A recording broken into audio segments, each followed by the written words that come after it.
So this is probably the foundational document for me of the entire Naiomt curriculum, and the focus now that we have that's increasingly shifting on towards good clinical reasoning and good solid decision making.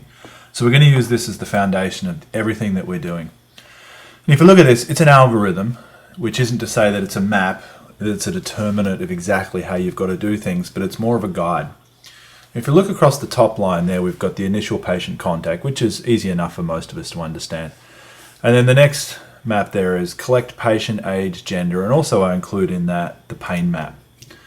Those are very critical things because the foundation of all of what we're going to talk about here is that at that initial patient contact, where you collect the age, patient, pain map, and the gender, it's at that very point where you start thinking about exactly what might be wrong with that patient. And we want to build off that. We want to encourage that, and I really want you to think about that. Because at that very moment, everything we do this weekend and everything we do on site is going to be getting you to start using that moment there with that minimal information, then to start coming up with a hypothesis. So you'll be then saying, all right, this is my hypothesis. Let's take a really simple example. You might have a 15-year-old female coming in complaining of knee pain. She's hot, swollen, she's on crutches, and you look at a 15-year-old female and you say, all right, what could get a hot, swollen female knee at that stage this soon after an injury? And if you're looking at a 15-year-old female, the first thing that's going to come to your mind is a cruciate ligament rupture, because that's the most common thing that happens there. So now that we've got that hypothesis, and that's going to happen 25, 30 seconds into the examination, so now that you have that hypothesis, you can drop down to the next arrow there, which is where we start to talk about testing. So looking at targeted subjective questioning and evidence-informed test and measures. That is to say that after this initial patient contact and collecting the age, pain map, and gender, with a hypothesis of a cruciate ligament rupture, we're going to ask and we're going to do some very specific things. Everything we ask and everything we do at that point is going to be specifically targeted finding out, is this an anterior cruciate ligament rupture? So the questions we ask will be very, very targeted and very specific. Did you have some trauma? Did you hear a pop immediately during the incident? Did it swell immediately? Was it difficult to walk? Was it difficult to weight bear? Now, if the answers to all those questions are in the affirmative, then we stop. We don't need to ask any more questions at this point, because everything they've said to us points directly at that being an anterior cruciate ligament rupture, i.e. it increases the probability of our hypothesis being the correct one. We can then move to looking at the objective part of the sequence. We're already pretty sure that we have a anterior cruciate ligament rupture, so we're not going to do a whole lot more at that point. We may observe, we may do some gentle palpation, maybe some gentle range of motion, perhaps just to ensure that we are on the right track and make sure we're not missing anything obvious. We'd expect the movement characteristics to be stiff, painful, and swollen, but we wouldn't expect it to be absolutely stiff or extremely painful when it moves. Things which, if they were present, may get us to start thinking that we're dealing with something a little more sinister, perhaps a tibial plateau fracture.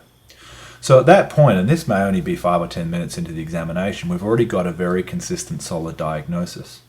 We can then apply that diagnosis, ask any safety questions, which in this case could be, do we have any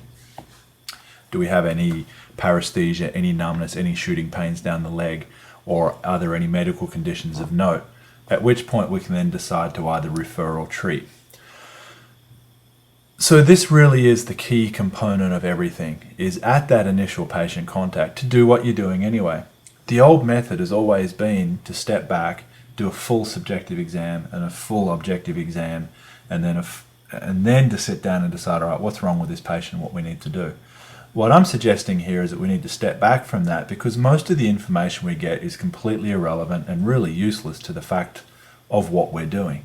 So I'm going to get you to focus in, and there'll be more lectures about this as we come up to the on-site component, but I want you to really be thinking immediately about, all right, what is wrong with this patient?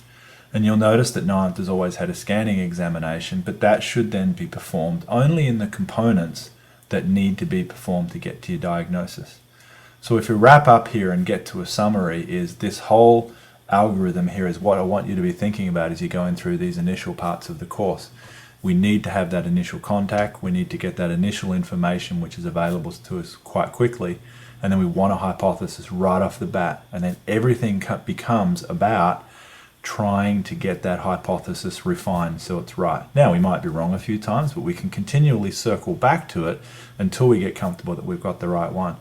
Once that's done and we have a decent hypothesis with a fairly high probability that we do know exactly what we're dealing with, then we of course go through and ask the pertinent safety questions, but the pertinent ones, not every safety question we can think of, but the pertinent ones, complete our screening exam, and then start to focus our, either refer out or then start to develop our examination further to look for the etiology as we would in the much more chronic pain patients. So we're going to talk about this a lot more through these introductory concepts. We're going to do some practice of these introductory concepts initially, but I want to focus on that really good sense of, all right, what is wrong, what is wrong, what is wrong, and only deal with the patient from that perspective initially. Thanks.